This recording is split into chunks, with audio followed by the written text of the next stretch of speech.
Trauma serial शिद्दत में आप देखेंगे कि असरा के साथ ये रवैया देख के सुल्तान का तलत काफ़ी परेशान हो चुकी है और उसको कहती है कि यकीन मानो मेरा दिल बहुत घुटता है। मुझे ऐसा लगता है कि जैसे तुम मेरी अपनी बेटी की तरह हो और तुम्हारे साथ ये सलूक हो रहा है। मुझे बहुत ज़्यादा अफसोस है कि तुम्हारे साथ ये सलूक हो रहा है और मैं कुछ भी नहीं कर पा रही। बहुत ज़्यादा दिल चाहता है कि तुम्हारी मदद की जाए, तुम्हारा साथ दिया जाए, लेकिन सुल्तान है कि किसी की कोई बात सुनने को तैयार ही नहीं होता।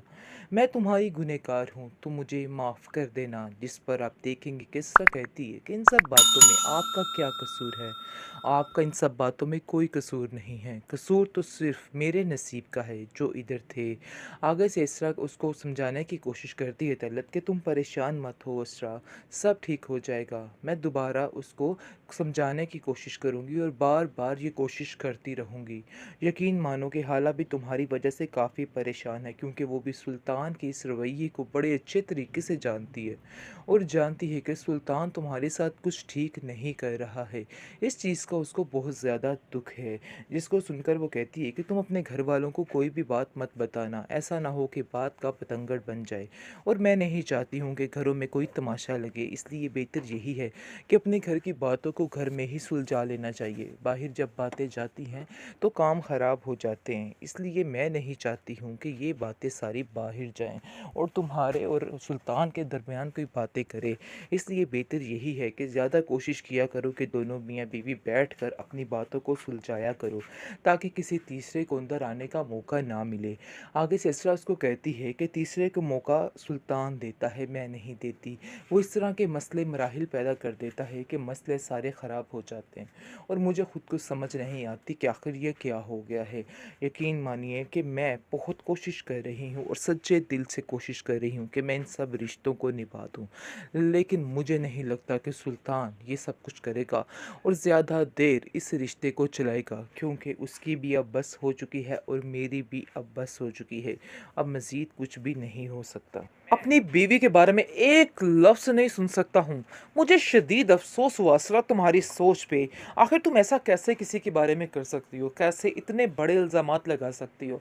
आगे से आप देखेंगे कि भीगी बिल्ली बन जाता है ये सुल्तान का बच्चा। सुल्तान उसको कहता है कि मुझे माफ़ कर दो। मैं असरा की तरफ से माफ़ी माँगता हूँ। मुझे पता है कि मेरी बीवी कम अकल है और इसने अपनी कम अकली में ये सारी बातें की हैं। परेशान मत होना इसको लेकर, क्योंकि ये लड़की है ही इसी तरह की। आपको बिल्कुल भी परेशान होने की ज़रूरत नहीं है। मैं इसको अच्छे तरीके से हैंडल कर लूँगा, आप बिल्कुल फ़िक्र मत करें, बल्कि हमें माफ़ कर दें। जिस पर आप देखेंगे उसका शौहर कहता है कि माफ़ी तलाफ़ी वाली बातें सारी ख़त्म हो चुकी हैं।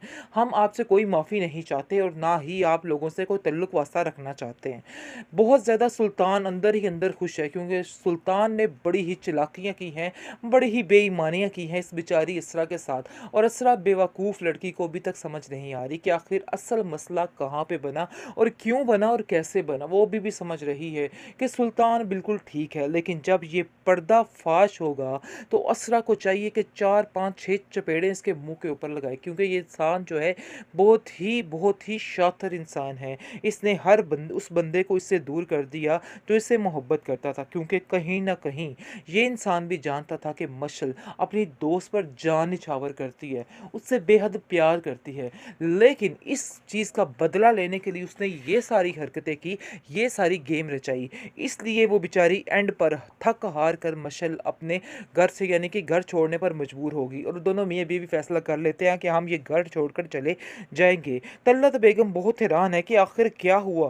बेहतरीन ड्रामा सीरियल शिद्दत में आप देखे हैं जी क्या हो रहा है, आखिर ये क्या चक्कर बन गया, कैसे इन्होंने मशाल जैसी इतनी अच्छी लड़की को किस तरह से जलील करने का प्लान कर लिया है। यानी कि ये सब कुछ दिखाने की कोशिश की जा रही है कि आखिर मिसाल भी ठीक लड़की नहीं है, लेकिन ऐसा बिल्कुल भी नहीं है।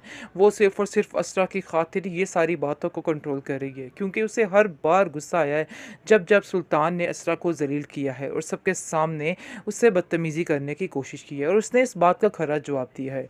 लेकिन अब जाकर असरा को इस चीज़ का अंदाज़ा भी हो रहा है कि काफ़ी ज़्यादा चीज़ें ठीक हो रही थी, लेकिन इसकी वजह से काफ़ी ज़्यादा चीज़ें फिर से ख़राब हो रही हैं, क्योंकि उसको बिल्कुल ही वक्त नहीं मिलता है और इतनी वो मसरूफ़ मसरूफ़ हो चुकी है मशल में, दिन रात वो उसको इसके साथ ही रहती है, जिसकी वजह से वो काफ़ी परेशान हो चुकी है और ये चीज़ वो सोच रही है कि काफ़ी ज़्यादा दूर करेगी उसको सुल्तान से। इस बात की टेंशन ने भी इसको काफ़ी परेशान किया है। इसको और कुछ नहीं सूझता तो वो जाती है अपनी माँ के घर और वहाँ जाकर कहती है अपनी भाभी से कि भाभी मुझे ऐसा लग रहा है कि जैसे इसकी वजह से भी काफ़ी ज़्यादा मसले क्रिएट हो रहे हैं और काफ़ी ज़्यादा हमारे घर में यानी कि तंग हो रहे हैं। मुझे मेरी सास ने भी कहा है, क्योंकि तलत भी इसको समझाती है कि बेटा अपने घर को बचाने के लिए थोड़ा-सा सुल्तान पे ध्यान देना होगा, क्योंकि उसे अक्सर इस बात की शिकायत रहती है कि तुम उस पर ध्यान नहीं देती हो। ऐसा हरगिज़ ना करना, अपने घर को अपने हाथों से खुद बर्बाद करने पे क्यों तुली हुई हो? तुम्हें इस लड़की से जान छुड़ानी होगी। रखो ठीक है, लेकिन मैं तुम्हें ये नहीं कहती कि इस मशल से अपनी जान छुड़वा लो। मैं बस तुमसे यही कहना चाहती हूँ कि तुम्हें मशल के साथ एक तरीके के साथ वक़्त गुज़ारना है। क्योंकि जिस तरह तुम उसके ऊपर इतना निछावर हो जाओगी तो फिर हर चीज़ से दूर होकर रह जाओगी, हर चीज़ से कट कर रह जाओगी। वैसे मैं तुमसे जानती हूँ कि तुम पर कभी मैंने किसी चीज़ का बोझ नहीं डाला है, लेकिन ख़ैर सुल्तान का ही इतना बोझ है, किसी और के बोझ की क्या ज़रूरत है उसको, और किसी की बात सुनने की उसमें हिम्मत ही कहाँ रहती होगी। क्योंकि सुल्तान जो है वो भी एक नंबर का, क्या बोलें उसको, कि क्या इंसान है। क्योंकि आप देखेंगे कि किस तरह से वो जानबूझकर मशल के नज़दीक जाने की कोशिश कर रहा है। ये चीज़ असरा को बिल्कुल नाकाबिले बर्दाश्त हो रही है, लेकिन अक्लमंदी वो इस तरह से करे कि वो उससे कता ताल्लुक़ कर दे। कता ताल्लुक़ ना करे, आहिस्ता-आहिस्ता लिमिट में रह के उससे थोड़ी बातचीत कम कर दे। क्योंकि इसके आने-जाने की वजह से, इसको ज़्यादा इंटरफेयर करने की वजह से भी ये सब कुछ हो रहा है। क्योंकि मशल को इस बात की समझ नहीं आ रही है कि उसके घर का क्या माहौल है, क्या होता जा रहा है उसके साथ। लेकिन असरा को इस तरह की बेवकूफ़ी नहीं करनी चाहिए थी कि हर वक़्त उसके पीछे ही मंडलाते नहीं रहना चाहिए था। दरअसल असरा को बहुत ज़्यादा सादी तबीयत वाली लड़की दिखाया गया है कि उस बेचारी को किसी बात का कोई पता नहीं चलता है, किसी बात से कोई फ़र्क नहीं पड़ता है। बहुत ही अच्छी संजीदा सी लड़की दिखाई गई है और बताया गया है कि इसलिए इतनी साफ़ नीयत वाली लड़की को बिल्कुल भी टेंशन नहीं होती और इस लड़की के ऊपर ही मुसीबतें आती हैं। कुछ हुआ इस तरह से ही है, क्योंकि इसरा और सुल्तान की जोड़ी बिल्कुल भी ठीक नहीं है। सुल्तान जो है जानबूझकर ये सब कुछ कर रहा है। असल में वो जब का उसने ये बातें सुनी हैं, मशल और इसके दरमियान जो गुफ्तगू हो रही थी, इस बात को उसने दिल पर ले लिया है और दिल पर लेने की वजह से ये सब कुछ कर रहा है और चाहता है कि बस अब ये काम जो है वो ख़त्म हो जाए, क्योंकि वो इस चीज़ से बेहद परेशान हो चुका है और सोच रहा है कि बस अब इस लड़की को भी इसकी ज़िंदगी से निकालना होगा। साफ साफ तो वो कहने से रहा, लेकिन इसलिए इसके यानी कि इस तरह की चीज़ों के लिए इस तरह के हथकंडे जो है वो अपना रहा है। और आप देखेंगे किस तरह कहती है कि अगर आपको मसला है मशल से तो मैं उसको छोड़ देती हूँ, उससे बिल्कुल बातचीत नहीं करूँगी। लेकिन वो कहता है कि मैंने तुम्हें कब कहा, बल्कि मैं तो तुम्हें ये कहना चाहता था कि उसके साथ बातचीत ज़्यादा बढ़ाओ, क्योंकि अगर तुम मुझसे ऐसी हो जाओगी फिर हो सकता है तुम्हारे अंदर भी कोई खूबी, कोई तब्दीली आ जाए। लेकिन मुझे नहीं लगता कि तुम्हारे अंदर कोई भी खूबी, कोई तब्दीली आ सकती है। तुम जैसी हो वैसी ही रहने वाली हो। असरा इन सब चीज़ों को सुनकर और ज़्यादा बेचैन और ज़्यादा परेशान होने लग जाती है कि आखिर मैं जो मर्ज़ी कर लूँ, इधर कोई किसी की यानी कि कोई नेकी नहीं है मेरी, मुझे ऐसे ही ज़लील किया जा रहा है।